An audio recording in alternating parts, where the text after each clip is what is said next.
அனைவருக்கும் வணக்கம். ஏற்கனவே உங்களுக்கு தெரியும், கொளத்தூர் தொகுதியில் மு.க. ஸ்டாலின் அவர்கள் தோல்வியுற்றதை இனியுமே அவரால் ஏற்றுக்க முடியாமல் மீண்டும் மின்னணு வாக்கு இயந்திரத்தில் ஏதாவது பிரச்சனை இருக்குமா அப்படின்னு சொல்லி அதுக்கான மேல்முறையீடு பண்ணி அது மீண்டும் வாக்கு எண்ணும் அந்த பணிகள் போய்கிட்டு இருக்கு. நம்ம பொதுவாக கேட்குறது என்னென்னா, 108 இடங்களில் திமுக 108 இடங்களில் தோற்றுருக்கு. அப்படி பார்த்தா அனைத்து இந்திய அண்ணா திராவிட முன்னேற்ற கழகம் தோற்றுருக்கு. ஒவ்வொருத்தரும் இப்படி நான் தோற்றது என்னால் ஏற்றுக்க முடியல, மறுபடியும் இந்த மாதிரி மின்னணு வாக்கு இயந்திரத்தை மறுபடியும் ஒருக்கா எண்ணணும் அப்படின்னு ஒவ்வொருத்தரும் கிளம்புனாங்கன்னா தேர்தல் அதிகாரிகள் நடத்துகிற அந்த தேர்தலுக்கு அர்த்தம் இல்லாமல் போயிடும். பிரச்சனை என்னென்னா, வெற்றியோ தோல்வியோ ஒரு வீரனுக்கு சகஜம்.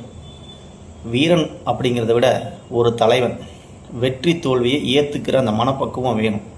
அது ஸ்டாலினாக இருக்கட்டும், யாராக இருக்கட்டும். நாளைக்கு எலெக்ஷன் வச்சு யாருனாலும் ஜெயிக்கட்டும், யாருனாலும் தோக்கட்டும். அது தாவேக்காவாக இருக்கலாம், திமுகவாக இருக்கலாம், அனைத்து இந்த அண்ணா திராவிட முன்னேற்ற கழகமாக இருக்கலாம். அனைத்து கட்சியில் இருக்கிறவங்களும் வெற்றி தோல்வியை சகஜமாக எடுத்துக்கிட்டு ஒரு தலைவனாக, ஒரு அரசியல்வாதியாக எப்படி நடந்துக்கணுமோ அப்படி நடந்துக்கணும். அது யாராக இருந்தாலும் சரி.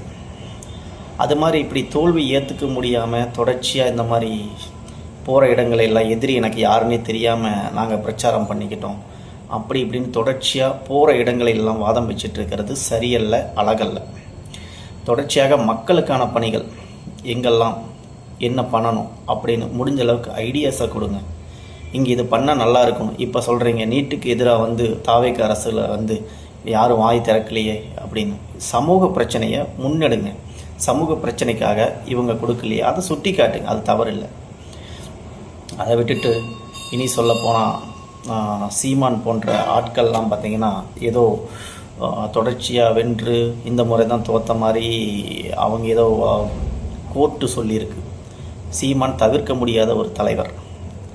அவர் மேலே அவதூறு பரப்புனா சட்டப்படி நடவடிக்கை எடுக்கப்படும் அப்படின்னு ஒரு கோர்ட்டில் ஒரு நீதிபதி சொல்லியிருக்காங்க. அதனால் அவர் சிறந்த தலைவர்களாக ஆயிட முடியாது.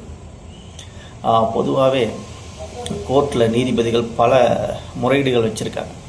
மேதகதாதுவில் அணைக்கு தண்ணி அந்த டைமுக்கு திறந்து விடணும், எத்தனையோ இஷ்யூ இருக்குது. அதிலெல்லாம் கோர்ட்டு சொன்னதை யாருமே கேட்கல. ராஜா கூட ஹைகோர்ட்டாவது மயிராவதுலாம் பேசினார். அன்னைக்கெல்லாம் அந்த நீதிபதி கண்ணுக்கு தெரியல. இன்றைக்கி சீமானை பற்றி சொன்னதையும் அந்த நீதிமன்றமே எடுத்து சொன்னதெல்லாம் அந்த நீதி வென்றுச்சுங்கிற மாதிரி சீமான் தரப்பிலிருந்து நாம் தமிழர்கள் ட்விட்டு போடுறது இதெல்லாம் ஏதோ தண்டூரா போடுறது ரொம்ப கேவலமாக இருக்குது. மக்களுக்கான பிரச்சனை, மக்களுக்கான முன்னோடி என்னெல்லாம் இருக்கோ அதுக்கு மக்களுக்காக என்னெல்லாம் பண்ண முடியுமோ அதெல்லாம் இணைஞ்சு பண்ணுங்கள். தமிழ்நாடு சொர்க்கமாக இருக்குன்னு நம்புகிறேன்.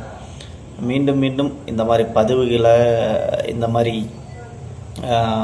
நேரமின்மை, நேரத்தை வீணடிக்கிற வேலையை விட்டுட்டு மக்களுக்கான பணிகளை தொடர்ச்சியாக செய்வீங்க அப்படின்னு நம்புகிறேன். நன்றி.